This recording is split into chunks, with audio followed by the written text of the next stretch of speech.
So good morning, America. Good morning, good afternoon, Africa and Europe, and good evening, Australia and Asia. We are so happy to be back, and so welcome to the Greatness Engineering Hour show. The platform is, we use this platform to share the knowledge and stories of triumph and inspire our listener to get to take action to become the best that they can be. And after a very long break, a break of 2 months, we are so happy again to have an impact, a positive impact in the life of so many of our listeners. My name is Mireille Tulekima. People often call me the greatness engineer. I'm a serial entrepreneur and the founder of the Mireille Tulekima Global Leadership Organization, which started this show. And I actually launched the Greatness Engineering movement about 2 years ago. And the mission is really to empower individuals to take charge of their own success and their own destiny, and help them to really become, the best that they can be, and and start to create some positive impact in the world. So I'm going to be the host here. We have an amazing panel today, and I know that this is going to be very exciting. So, we have all the way from the US, Dr. Daniel Gbujie. I hope I'm pronouncing it well, but he'll have the opportunity to introduce himself. All the way from the US as well, we have Dr. Celina, Pina, Shemo, and she's also going to have the opportunity to introduce herself. And we have Paula Quinsee from South Africa. So don't go anywhere. Please stay tuned. It's gonna be really amazing. So can I start with Daniel? Daniel, can you please introduce yourself to our listener and our viewers, so they know exactly who you are and how you, what you do exactly to create a positive impact in your environment. Yes, thank you so much for having me, and thank you, friends of this show from all over the world. My name is Dr. Daniel Gbujie. I'm originally from Nigeria, but I'm currently in the US with my family. I'm also a scholar at Cornell University, Ithaca. Ithaca is somewhere in New York. It's about 5 hours from Manhattan. And I also have a medical background in Africa, but I run a non-for-profit based organization here that has chapters and centers across the world, 153 now and counting.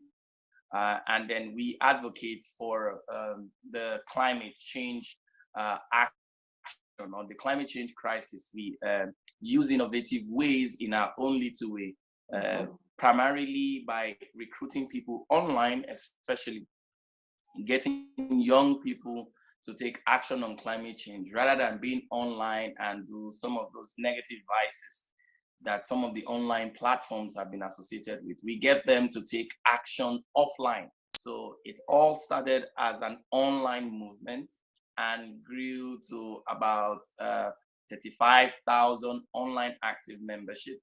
And then my team asked that we are becoming large, we need to break up into a lot of pieces so that we can come down to peculiar issues that affect different nations.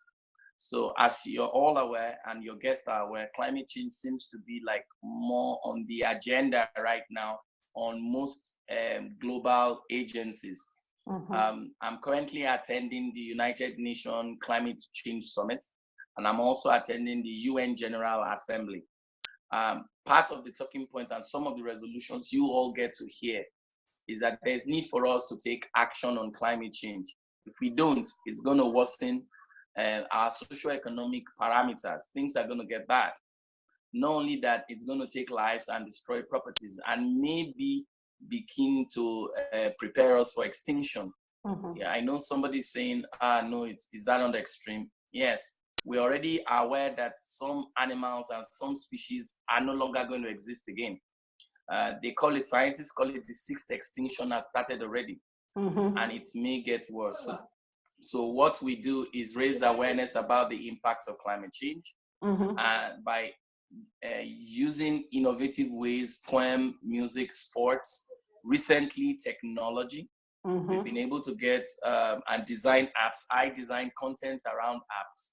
And one of our app has won some awards, and we're looking to make things better. So in a nutshell, what we do is advocate for climate change and implore people or trigger people to take action on a personal level, on a societal level, and then on a global level, because that's the only way we'll be able to address this global matter called climate change. Thank you for having me. Thank you, Dr. Daniel. Dr. Celina, so what can you introduce yourself and let us know, what you do, what are the amazing things that you do to create a positive impact in your environment and in the world. So go ahead, Dr. Celina. Thank you for having me. I'm so flattered to be on your show. And I am so flattered to be with the other guests as well. Thank you for including me. So I'm in Massachusetts. I am also licensed in New York. So I do things somewhere in New York as well. But I'm more known as the CEO and founder of VGI Mental Health, which is located in Massachusetts. It's a nonprofit, 501c3, SAMHSA certified. And my life story is really how I've impacted, I think, my journey and been able to feel the need to impact others' journeys for those who have gone through life challenges. So I work a lot with people who have life challenges. I'm a trauma specialist, and I was trained to do trauma very early in my years because I am a trauma survivor. So when we talk about greatness, we're talking about the lessons we have learned in moving forward, and we'll talk about that more later, I'm sure. Currently, I have done a lot of work in the United States, and I am now creating a platform in the West Africa, which is the Cape Verde Islands, because there's a lot of sadness going on there with abuse and violence. And because it's the country my family is from and I speak the language, I have gone there for the number of years to create, now I'm trying to create healing circles called Healing Hearts, Empowering Voices, to allow those who live in the outer areas of the islands, because there's 10 islands with 9 inhabited, to start to learn how to help themselves and create platforms of healing in areas where people are being, where the abuse is intense and frequent, and to enable them to be able to survive through their own network, through their own communities. So I've been doing that for a while. I actually also am an author, international bestseller. And I've written this book, and I actually wrote this book in Cabo Verde, for Cabo Verde, but it was really about, I shouldn't say for Cabo Verde, it's for the world, but Cabo Verde inspired me because I saw the mental health disparities there and knew that they needed help. So I thought, well, let me write a workbook to see if I could leave them with something. But it ended up being a book, and it ended up having my life story in it. And it really is talking about emotional content, how to, it's emotional kind of a detox. And I also followed that up with a training curriculum. This book is pretty worn out, so it gets used a lot. It's a training curriculum to train trainers in trauma and to use my system to help heal those who suffer in silence. So I am currently in the United States, and I am looking to do more work in the country. Thank you very much. Paula, I know you're doing some exciting thing as well on the relationship, in the relationship area. So we want to hear all about it today. Thanks, Morel. And yeah, like Dr. Celina, I also have a a background of experiencing trauma, and I think it's events like that are a catalyst for us later on in life that get us to do the kind of work that we do. Mm-hmm. So we work predominantly in the relationship space with relationship dynamics, starting obviously with relationship with self and self-healing and self-awareness and self-growth and development, and then how that plays out in both your personal and your professional space. We've been running a men's program for the last 4 years to create a safe place for men to speak up and speak out and share what some of the challenges that they are facing in a supported environment. Because, you know, a lot of conditioning is that men should be tough and men should be strong and, you know, men should be, you know, not vulnerable and emotional and all of those kind of things, but men are equally human beings as women are too, and so their voices are equally important. So that's one of the exciting things we've been working with. We also do a lot of work in the women's sector as well. So we run a women's program too, very similar to the men's one. And then we've also done a lot of work in the underprivileged communities here, particularly from an education point of view. Through Partners for Possibility, you may have heard of them, where we work with business leaders from a corporate environment and principals in schools to empower them and help them you know, develop their leadership skills, and then how that impacts downwards into the school environment in terms of the teachers, the pupils, and the parents in that environment as well. So that's some of the work that we've been doing here, and that it's just amazing to see the impact that it has. Okay, thank you, Paula. And you know, I see that you all doing, you know, some amazing thing, but it's not always easy. So what I really want to ask you is, what are the key challenges that I mean you go through, or you went through, and how did you manage to, you know, to find your way to be able to reach the goal that you set yourself to do, you know, because it's not easy. I mean, climate change, we've seen all the challenge to convince even the, you know, all the president to actually take action, the government. So how do you know, how do you tackle that? How do you make sure people come on board and they start to, you know, follow whatever you advocate, you champion? Who wants to start? Dr. Celina? I know, I mean, it's especially, I mean, going back home and then trying to implement all of this. What are the key challenges that you went through, and how did you address them? Okay, so I think the key challenges for me personally was in my own personal experiences, and getting through those.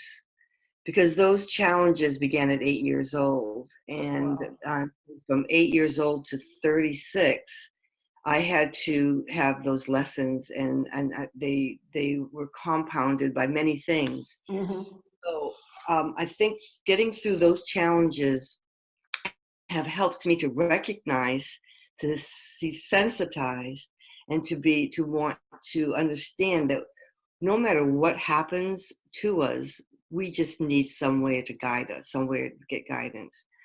So I went on my journey, and you know, even through all of our hard times and all the things that are occurring in our lives, there's always that piece that was given to us at birth, those innate gifts that we carry. So as we carry through our life journeys of disappointments and travesties and traumas, whatever the case might be for you, we're learning a process, and there's something, those innate gifts carry themselves through with us. So in moving through that into my work, I've noticed, I notice and recognize when somebody has that strength, that gift, and they have recognized it because they're living in the density of their complications. So it's a matter of the challenges have always been getting people to want to do the work and to come through it and find their journey. And working with different cultures and going back home to do this, the challenge is that mental health is a taboo. So I've been dubbed the emotional health ambassador, because everything I talk about is emotional health. And when I first started my journey in Cabo Verde, everyone said, well, you're not going to have much success because the people there are not going to talk about these kinds of situations. So we served 100 women, I'll probably say maybe 80 women and 20 men when I was there not long ago. And they did circles and they cried and they talked and they expressed, because it was non-threatening, and we were able to approach them in a way that they felt safe and that they could experience some of their own pain. So the challenge is to never give up, and to know that those gifts lay in there and people want to release that, and to move forward into helping them find that path to opening those gateways to expressing the hindrances that they feel in a secure and comfortable manner where they don't feel threatened or scared. The other challenge is, though, in dealing in an environment where people don't believe in mental health, or it's a taboo, or it's difficult for them to access, because a lot of these women are domestic violence and other types of abuses. And so they almost can't always come because they can't let their partner know where they might be. In terms of the men that we worked with, their thoughts, their feelings was around the fact that they just didn't feel that they were able to be more of a man, that they couldn't really do what they needed to do, and they didn't have the tools to move it forward, nor did they have the abilities to be given the tools needed to move forward. So it's a challenge, but you know what? I was a challenge for all those years, and I came through it, and I know that everybody has the ability to reach and find and move forward. And I think that's actually what's powerful, is that you went through the process yourself. So you're the best person to express those feelings and to guide, other people to actually get out of it. And like you said, I mean, it's not because it's a challenge that you have to stop. You have to keep going, and you have to get help from other people, because obviously you can't do it on your own. But one thing that I've actually noticed, especially maybe I'm talking more here about coming from Africa, especially from Gabon, is that mental health was often linked to witchcraft, or people will actually abandon their parents or their relatives when they go through mental health, because they think that it comes from a demoniac spirit or whatever. So it makes things really difficult, when you have this cultural challenge. And I wonder if that's been something that you've experienced, especially in Cabo Verde as well. Well, because the thought is that they're crazy. And what we go is to a place where I've been to the mental health location, the psych hospital, and the people there are very, very damaged people with serious mental health, schizophrenia and other psychosis. And so people don't want to identify. And the other thing that Cape Verde is very strong in, ever since I was a little girl, and it still is strong, is they call it Biganyu. So shame is huge in Cape Verde. We don't bring shame into the scenario of the community. So that's shameful. And it's almost like, take it away. We don't want to deal with that person. So that's a very big challenge to get through there in Cape Verde as well. So it's a matter of removing that taboo, and that thought of it being something that was came down upon them because somebody put a curse on them, or because they're crazy. And it's to look at the emotional impact of our life. So I look at, we all have a story to tell, and I tell my story, and I bring people along with me from Cape Verde that can tell their story. And before you know it, we have stories being told and doors being opened, but they see it in a different light. They don't see it in the area of it being in that mental health, picture. It's like, oh yeah, those things happen to me too. It's beginning to unfold. The government has not been very good at receiving this. At least they're not in support of it right now, but I'm still doing it, and because people need healing. So it's a lot about educating them and and make them understand exactly what it is, so that they can get. There's lots of agencies confidence in Cape Verde who do great work in this area, tons of them. They just need a lot more support, and they need training in trauma. Okay, all right. Thank Dr. Celina. Paula, what about you? What are the key challenges that you're facing right now, or I mean, things that you think have been very hard for you to do your job and to have the impact that you wanted to have? So, with South Africa being still a relatively young country, we are still grappling with the different cultural dynamics in our country. There's a diverse cultural collective here, and with that comes both conscious and unconscious biases. And it's about how do we break down those barriers and do the storytelling, as Dr. Celina was saying, to be able to understand where each other comes from. And I think a lot of the instances that happen or challenges that we face, and I say this respectfully, is due to innocent ignorance, where we're too afraid to ask for fear of offending someone. So we rather keep quiet or assume and make up our own mind, and that's not necessarily the truth. So how do we go about and create a safe space for people to ask and to gain a deeper understanding, to hear where the other person is coming from, to be able to step into their world for a minute or two and just sit with that person in that space. And through that action, then build rapport and safety and trust and relationships, I always say money doesn't make the world go round, relationships do. Because it's relationships and it's people. We often hear that cliche, it's not what you know, it's who you know. And so it boils down to relationships both in our personal world, because that's where our greatest nurturing and care and support and all of that comes from. And then in the workplace, it's a different kind of relationship, but it still gives us some kind of support and well-being. And if we're not in a good mental place, both mentally and emotionally, that's going to affect us. We're going to take it home with us to our home life, or it's going to play out in the workplace and affect our focus and our performance.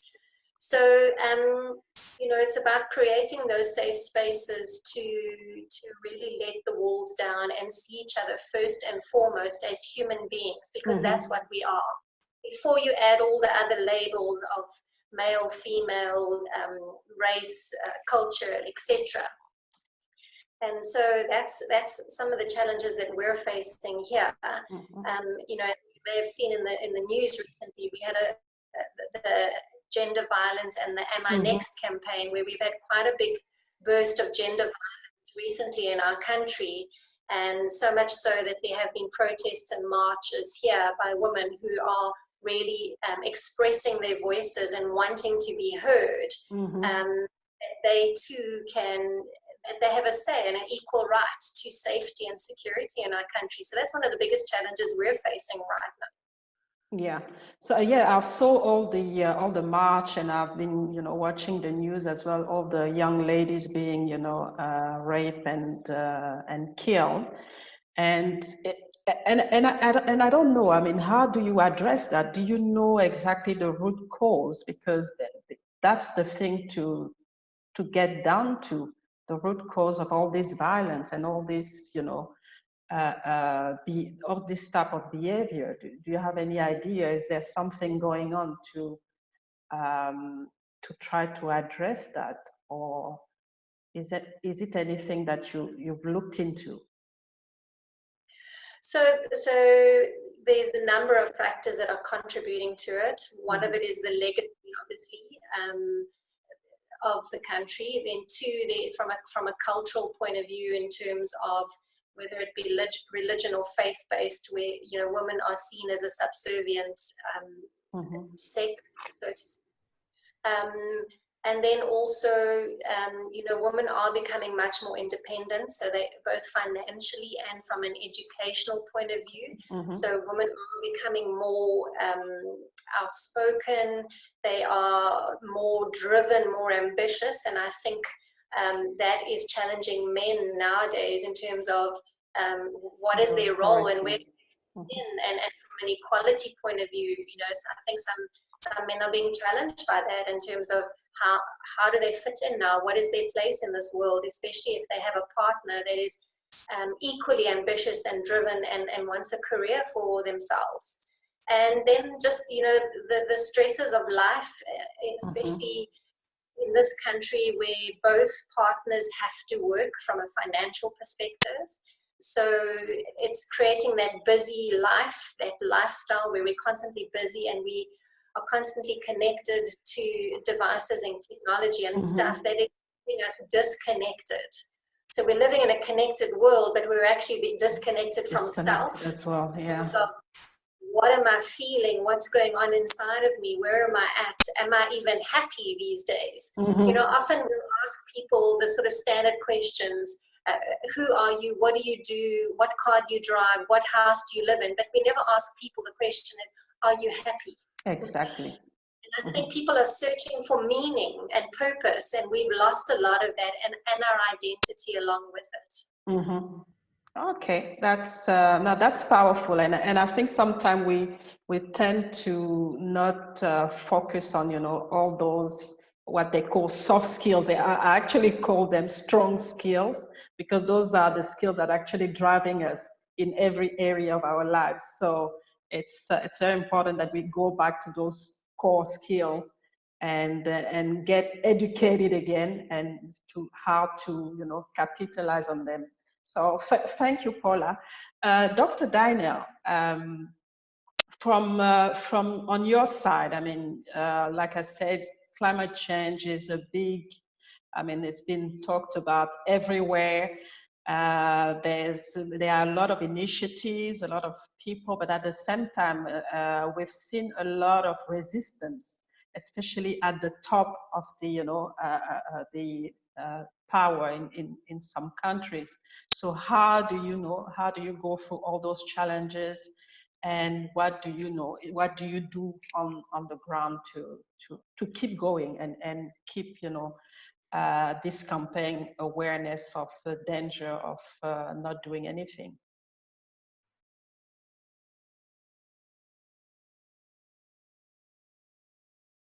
You are muted. Just gonna unmute you. Okay, all right, thanks. Okay, yes, thank you so much for getting all these wonderful panelists here. I've really gained a lot of things. I also want to tell your viewers that there's something common amongst the three of us, that we have identified a problem. We have related with the problem. By relationship, in my own context, we are trying to see, let us put ourselves in this condition. Is it fair? Rather than stay there and pass by like every other citizens of the world, we say, no, let us see whether we can uplift and bring people out. Let us see whether we can solve problems. So that's what makes the three of us change makers. And then Paula and Celina have made a very important point. I hope our viewers are listening, that we are not becoming humans. We are almost humanoid. Humanoid, we are acting like human, but we are not being human. And that's why it is reflecting on the environment, on the total chaos, like Paula has said. It gets exacerbated when we now play the ethnic, the tribal, the racial card. But those things have been there. Again, it exposed the fact that our educational system did not evolve, and that all the other things around us, technology, advancement, they did evolve, but the way we apply it, or the component that gives the human feeling, we're taken out of it. And that's why Paula's narrative of, yes, we are connected via other things that are not human, but we are disconnected via the things that we should really be.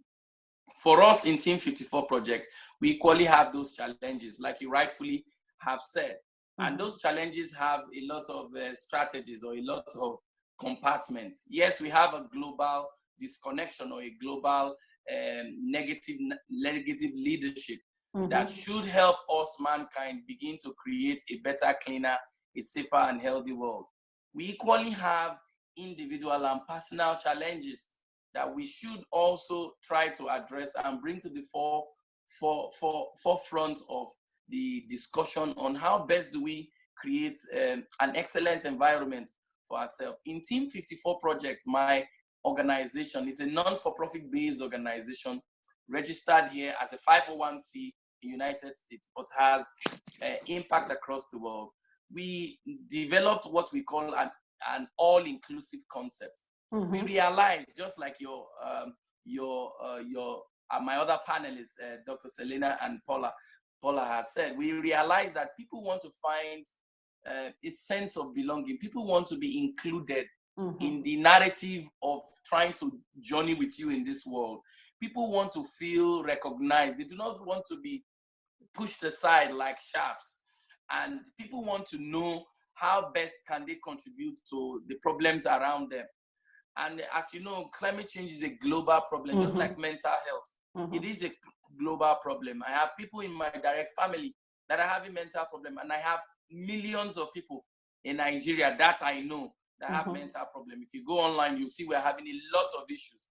And the same thing also with South Africa, emotional issue. All those things go to tell you that there's something in the environment, or the system that has been handed over to us, or the system that has produced us, is not really filtering people to be able to express the best fashion of themselves. It is a call to notice to everyone to look again as in how do we educate our people? How do we tell the people the need for them to plant? Why should we tell somebody in a classroom that it is important that you respect this woman if you do not have an educational curriculum that is inscribed in latex, and we don't have a legal framework that hold people accountable, that call people out, that do despicable acts? So these are some of the things that we face. But in the environmental sector, just to say, the major challenge we have is trying to convince people that climate change is an emergency crisis. And it is a crisis that will affect every other thing that we hold so dear. You do know that socioeconomic parameters have been going down for the last 5 years. It has been worse in Africa for the last 2 years. In South Africa, they are already recording their first down spiral spike of inflations. In Nigeria, we have inflationary rate that is double. We are already having issues now of unemployment. In short, the government has come out to say that we're already going to have more problems in moving ahead, because the employment saga and the rates of people coming out, we're chunking out, our population are becoming big, and it's the same thing happening everywhere. Now, because people are idle and are not doing anything, they become a willing tool for destruction and devastation that takes place on land and takes place on self. So on land, we get to cut down trees without having to think that let us replant trees. We get to buy thousands of cars, knowing fully well that these cars use emissions or use fuel. And these fuel are the ones that cause a lot of poison. We tend to downplay the fact that we should move away from, fuel to simple renewable energy that are green, that will not emit carbon dioxide, that will cause asthma, cause rise in allergy, cause more global warming, cause more extremes of weather. So the point of the challenge that we are facing has to do with us not being putting a human face to all the challenges we see. When you see flooding happen, there are two things that happen. There are human beings there. There's a 1-month-old baby that cannot walk. There are pregnant women there that cannot run away. So whenever you hear those death tolls, just picture in your mind babies sleeping in their sleep and just drowning because some government did not take action on climate change. Some government did not plan disaster risk reduction strategy. Some government did not tell their people that a time has come that we need to adapt. We may need to slow down the way we cut trees. We should make it a legal framework that every year we must plant trees. Before you graduate from your university, we must plant trees. Those are things they are doing in the Philippines. So the challenges in the climate change struggle is because we are afraid of change. We are not ready to transform as quick as possible. And that's why you are seeing young generations like me, Greta, Rebecca, the girl in Uganda, Hilda, the guy in Kenya. We're all doing all it takes to right the wrongs that our fathers, their own fathers, and the governments are doing. We're rising up across the board all over the place in coalition, as an organization, or as groups to tell world leaders that we are really, really ready. And I have a message for some of your viewers, because I was lucky to be part of the young people selected to be part of the UN General Assembly Climate Summit. And our resolutions, or some of our talking points, are this: that one, it is now time that every government, there's no excuse for any government not to help their community and the people that are in the front line of the impact of climate change. Emergency funding and support should be given to them. Secondly, that young people should be brought on board in the discussion of the country and the direction in which they need to go. And that climate change is an emergency issue that every government should take up as priority. It is not priority for you to buy cars for your senators. It's not priority for you to have new shirts. It's not priority to have hardship allowances. It's not priority to have ESTEC. The priority now is to ensure that we start to gradually transit from fossil fuel or petroleum-based energy into renewable energy, which will help drive technology, which will help create hopes for people, reduce the burden of having to cut down the trees, and create a sustainable future. More importantly, that it is time that governments lay emphasis on, especially African governments that are not yet into the mitigation strategy, because we have two ways we can solve climate change. We can either adapt. By adaptation, we means there's really nothing we can do, but we can change our lifestyle and hope for the best. By hope, we are hoping that mitigation strategy, which are new advanced technology that can reduce emission, new advanced technology that can help us now get on board the direction of sustainable development. But we can't do the mitigation because they are quite expensive. We need funding from advanced nations who have been the major emitters, but the consequences of their actions are what Africa, Pacific Island nations, and some Asian countries are experiencing. So it's a moral dilemma for us, because some people have caused this problem 150 years ago because of industrialization. However, Africa that is just emerging into the new reality are getting to suffer. Rather than them see the global direction, they are still playing the ethnic card, playing the cultural card, trying to stoke up fears and trying to create chaos, while the advanced nations are already transiting gradually. By 2040, the entire Germany will be on renewable energy. We will not need your fuel again. Any African country basing their economy on fuel will have a rude awakening. And that's the truth.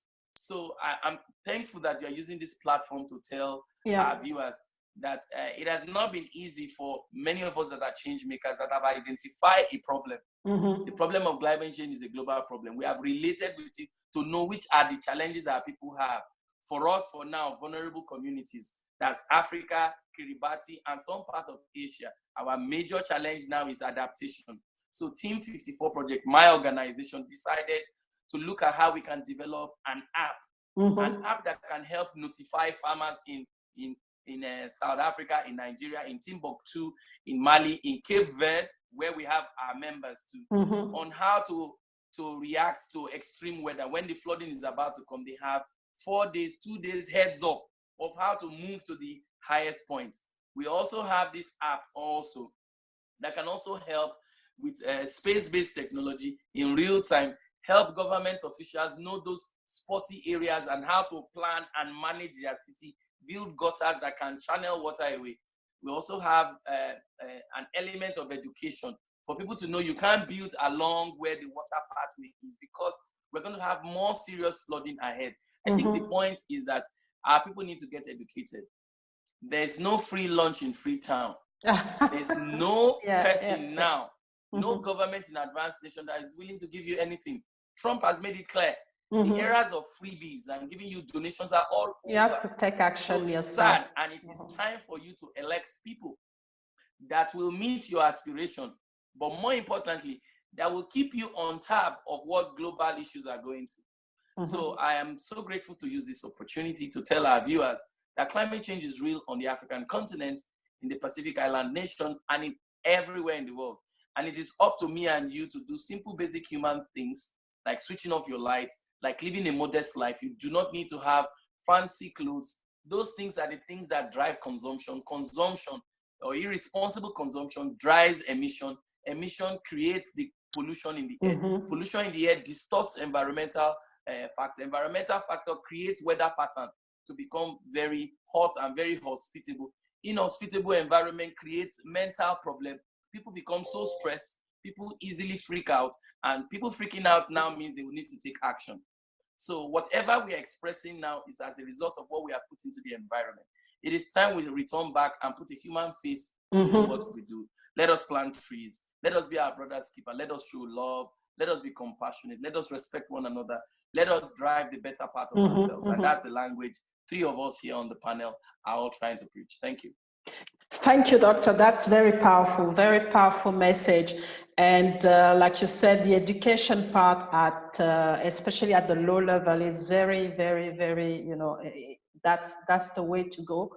And make sure that people understand that they're not going to get help, or they can't rely on anybody else. They have to take action at their level and start to address it with whatever they have. Because the thing is, like you said, what's happening is that all the developed countries, some of the developed countries are actually quite advanced, but they don't actually, pass on the knowledge or even help the Africa or any other continent at risk.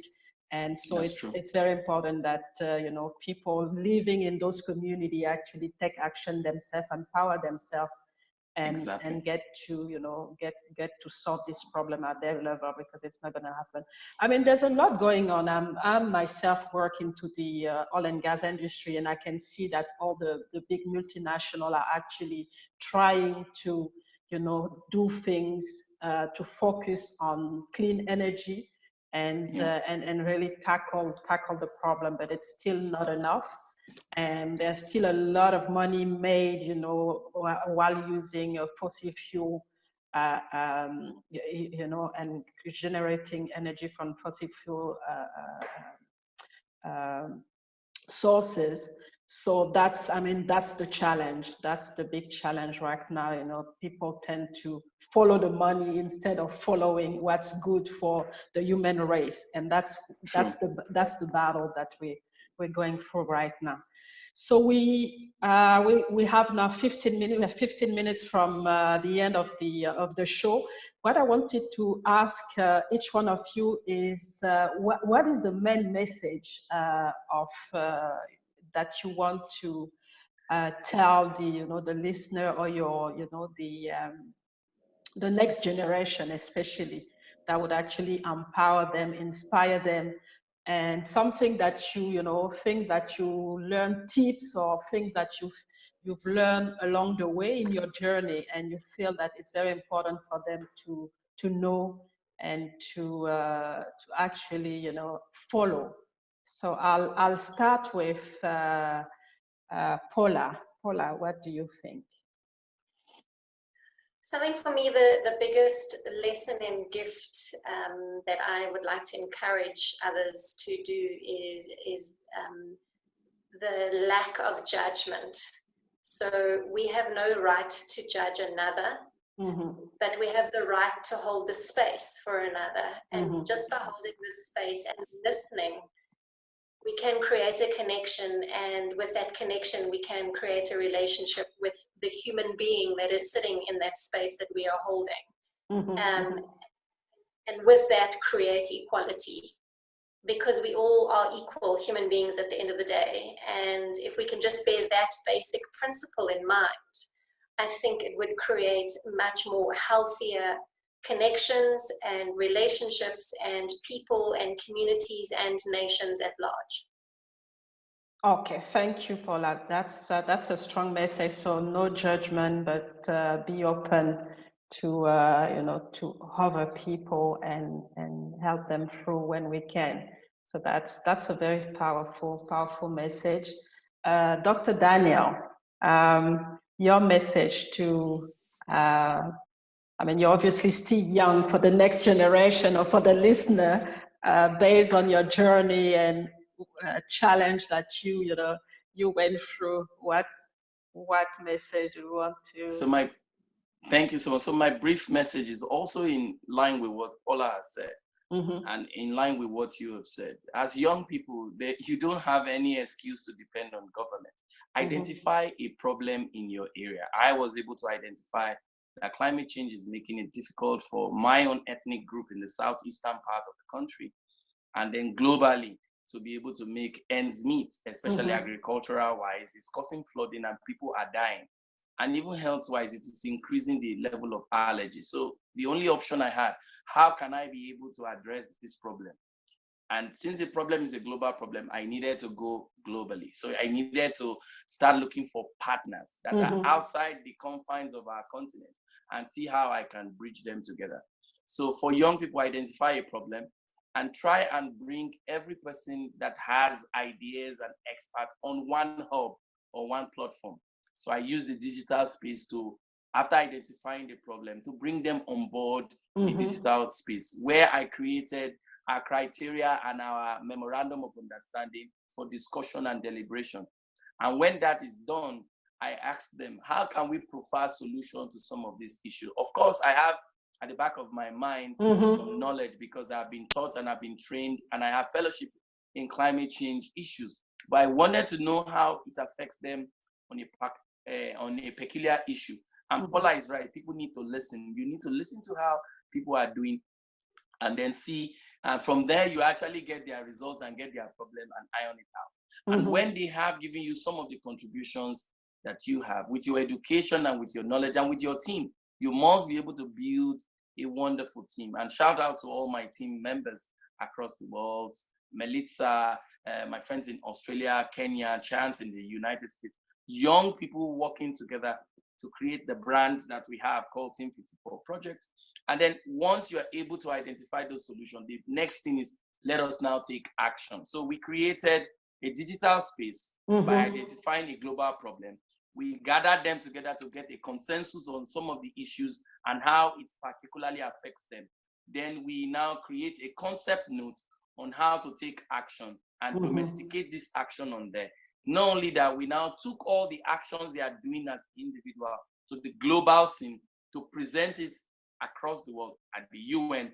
These are what ordinary people that are outside the box are doing, and we are demanding and we are asking that our leaders sit up and be on board on the issue of climate change and be on board on the issue of ensuring that they leave a future for us, so that we can be able to leave a future for our children and their own children. So the point is, identify a problem in your area, try and look for people around those areas that share common values with you, and then try and see how you can reach a consensus, and then try and see how you can now take action, and then try and see how you can bring it to the forefront of either your local government, your district, your mayor, your president, and maybe the world.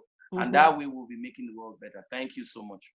Thank you so much, Dr. Daniel. And it's a very powerful message. It's just, it just reminds us that we have power and we shouldn't let this power go. We have to use it to solve, problems that we have around ourselves, and team, and do it in collaboration with other people in our community, and then we see greatness happening. And I can tell you, I've been, following you from your humble beginning, and when I see the impact right now, it's just impressive. So thank you very much. Dr. Celina. I really feel that, all that's been said, Dr. Daniel, Paula, yourself, that we have to, I feel that we've moved into a world of unconsciousness. I believe that we need to get back to consciousness. We're living in a survival mechanism that's been created by an environment that we don't understand.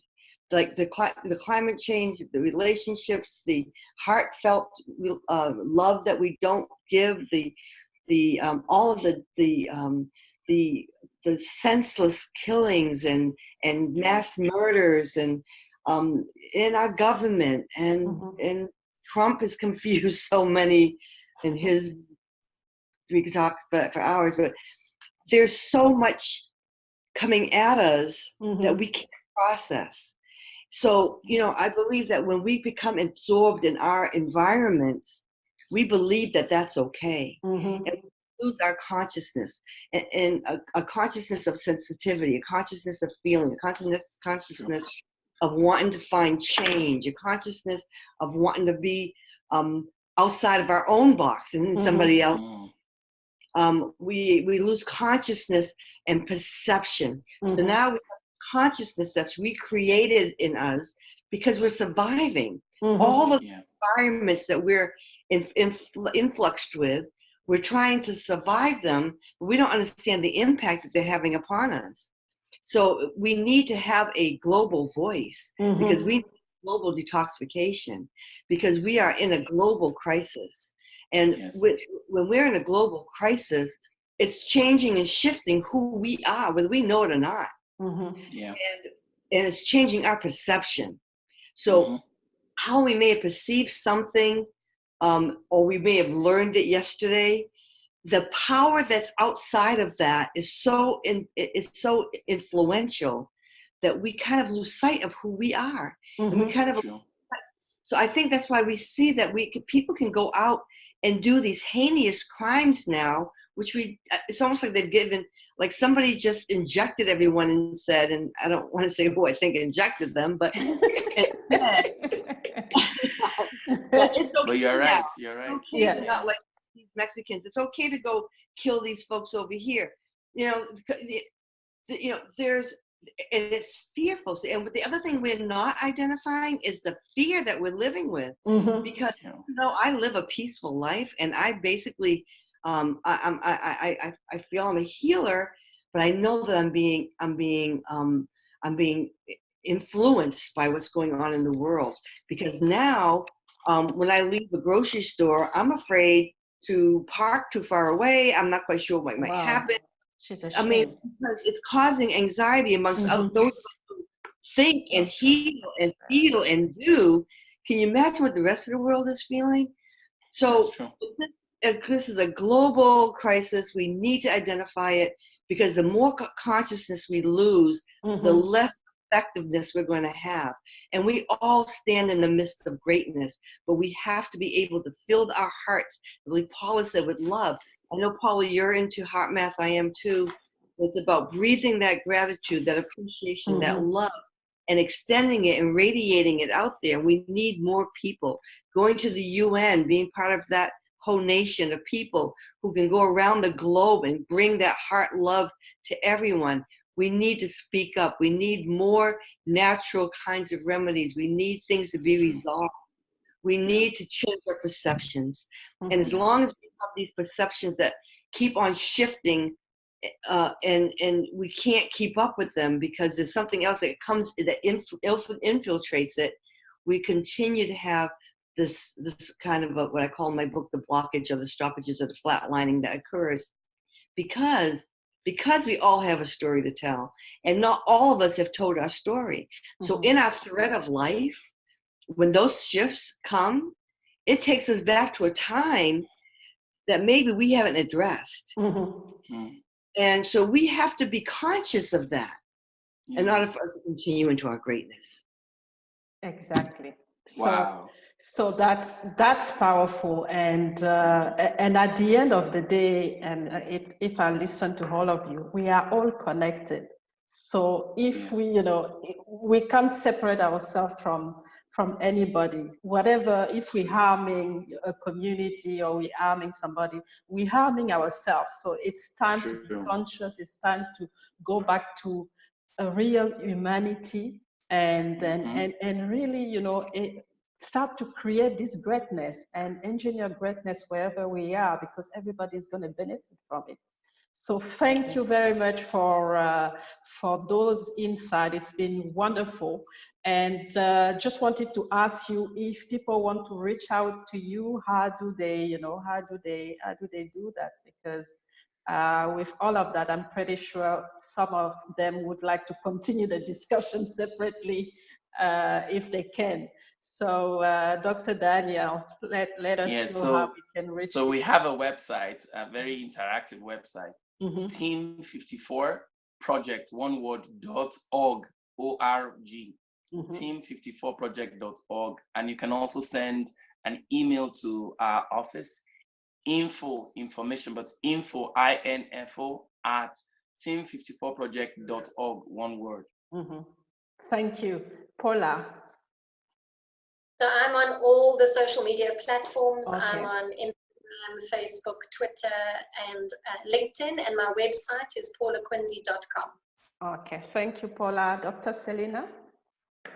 I have a website. It's drcelinaoneness.com. And my email is emotionalhealth@drcelinaoneness.com. Ah, fantastic. And where can we find your book? Yeah, okay, on the website as well. So that's fantastic. Thank you very much for being part of this episode. It's been a fantastic episode with a lot of insight, and I'm really grateful for your time and for all the knowledge that you've shared and all the insights. So thank you. Enjoy the rest of your day, and I'll connect anyway. We'll stay connected online, and hopefully I can see you next year if I come to the UN in New York. So not a problem. Thank you very much. Thank you. Bye. Bye. Bye, viewers. Bye. Bye. Bye, Dr. Celina. Bye, Paula. Bye.